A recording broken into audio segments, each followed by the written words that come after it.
Good morning. Today going to talk about evolution of marketing concept and philosophies. മാർക്കറ്റിങ്ങിൻ്റെ കോൺസെപ്റ്റും ഫിലോസഫീസാണ് നമ്മളിന്ന് discuss ചെയ്യുന്നത്. First one, production concept. This is one of the earliest approach in marketing.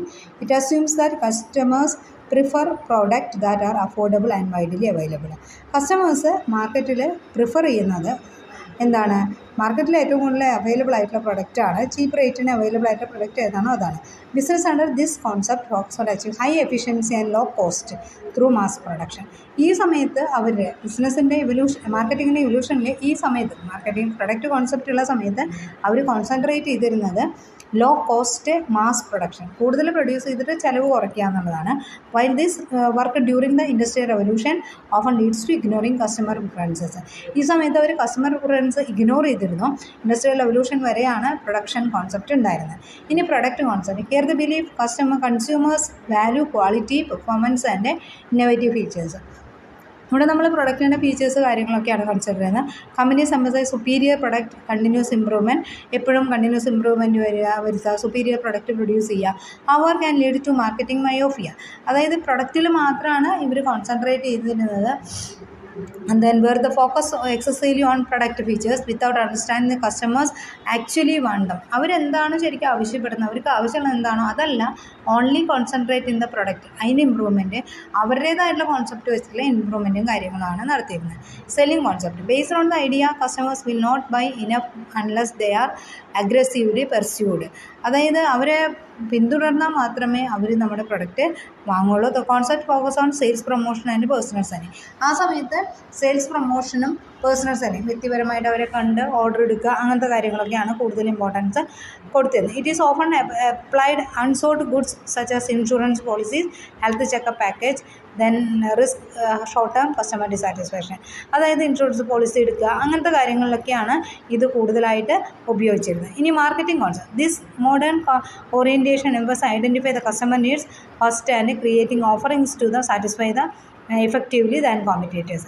അതായത് കസ്റ്റമേഴ്സിൻ്റെ needs identify ചെയ്തിട്ട് കുറച്ചും കൂടി competitors കൊടുക്കുന്നതിനേക്കാൾ കൂടുതലായിട്ടുള്ള product provide ചെയ്യുക എന്നുള്ളതാണ് marketing concept.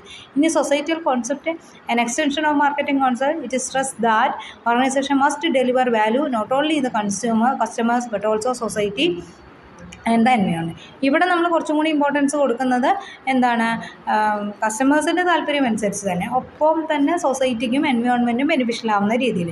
Promoting healthy food choices or ensuring eco friendly packaging reflect societal marketing. Eco friendly പാക്കിങ്ങിൽ food കൊടുക്കുക എന്നുള്ളത് സൊസൈറ്റി മാർക്കറ്റിംഗ് കോൺസെപ്റ്റിൻ്റെ ഭാഗമാണ്.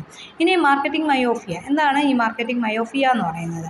One of the most influential idea in marketing myopia introduce Theodore Levitt ആണ് ഇത് suggest ചെയ്തിട്ടുള്ളത്.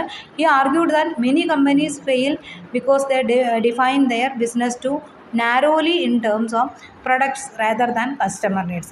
അതായത് ഈ Theodore Leavitt provide ചെയ്തത് മാർക്കറ്റിംഗ് മയോഫിയ എന്ന് പറയുന്നത് അവർ പ്രൊഡക്റ്റിൽ മാത്രമാണ് കോൺസെൻട്രേറ്റ് ചെയ്യുന്നത്. കസ്റ്റമേഴ്സിൻ്റെ നീഡ്സ് ആൻഡ് വാണ്ട്സ് എന്താണ്, അവർക്ക് താല്പര്യം എന്താണ്, അതൊന്നും അവർ പ്രൊവൈഡ് ചെയ്ത് തരുന്നില്ല.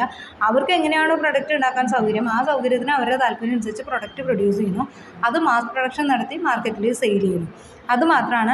ഇപ്പോൾ കസ്റ്റമേഴ്സിൻ്റെ നീഡ്സ് ആൻഡ് വാണ്ട്സ് അനുസരിച്ച് സൈസ് കുറയ്ക്കുക, അങ്ങനെയുള്ള കാര്യങ്ങളൊന്നും അവർ ചെയ്തിരുന്നില്ല. For instance, rail road industry declined not because people stopped needing transportation but because failed to recognize that it was transportation business, not just a railway business. അതായത് road ആണ് കൂടുതൽ importance കൊടുത്തിരുന്നത്, റെയിൽ റോഡ് അങ്ങനത്തെ കാര്യങ്ങളൊക്കെ കുറവായിരുന്നു. പിന്നീടാണ് അത് കൂടുതൽ ആൾക്കാരെ കൊള്ളുന്നത് കൊണ്ട്, ഓക്യുപ്പൈ ചെയ്യാൻ പറ്റുന്നതുകൊണ്ട് റെയിൽ കുറച്ചും കൂടി ഇമ്പോർട്ടൻസ് ആയിട്ട് മാറും. അപ്പോൾ ഇവിടെ നമ്മൾ മാർക്കറ്റിംഗ് മയോഫിയയിൽ വാട്ട് പ്രൊഡക്റ്റ് ആൻഡ് സെല്ലിറ്റ്, എന്താണ് അവർ വിൽക്കുന്നത് അത് മാത്രമാണ് അവർ ചെയ്യുന്നത്. അത് കസ്റ്റമേഴ്സിന് എത്രമാത്രം താല്പര്യമുണ്ട് അതൊന്നും അവിടെ കൺസിഡർ ചെയ്തിരുന്നില്ല. കസ്റ്റമർ സെൻട്രിക് തിങ്കിങ്, അതിന് ശേഷമാണ് കസ്റ്റമർ സെൻട്രിക് ആയിട്ടുള്ള understanding customer job to be done, stay healthy rather than buy vitamins മേടിച്ച് കഴിക്കുന്നതിന് പകരം ഹെൽത്തി ആയിട്ട് ഇരിക്കുക. അതായത് കസ്റ്റമർ സെൻട്രിക് ആയിട്ട് ചിന്തിക്കാൻ തുടങ്ങി. Designing holistic experience, not just isolated transaction. എല്ലാവർക്കും ഒരേപോലെ നല്ല രീതിയിലുള്ള സർവീസ് പ്രൊവൈഡ് ചെയ്യുക. Adopting long term trend such as digitalization, sustainability and demographic shift. Digitalize ചെയ്യുക, സസ്റ്റെയിൻ ചെയ്യുക, ഡെമോക്രാറ്റിക് ആയിട്ടുള്ള ഷിഫ്റ്റുകൾ കാര്യങ്ങളൊക്കെ ചെയ്യുക. അങ്ങനെ അവർ ചെയ്യാനായിട്ട് തുടങ്ങി. അതാണ് കസ്റ്റമർ സെൻട്രിക് തിങ്കിങ് എന്ന് പറഞ്ഞാൽ. Okay, thank you.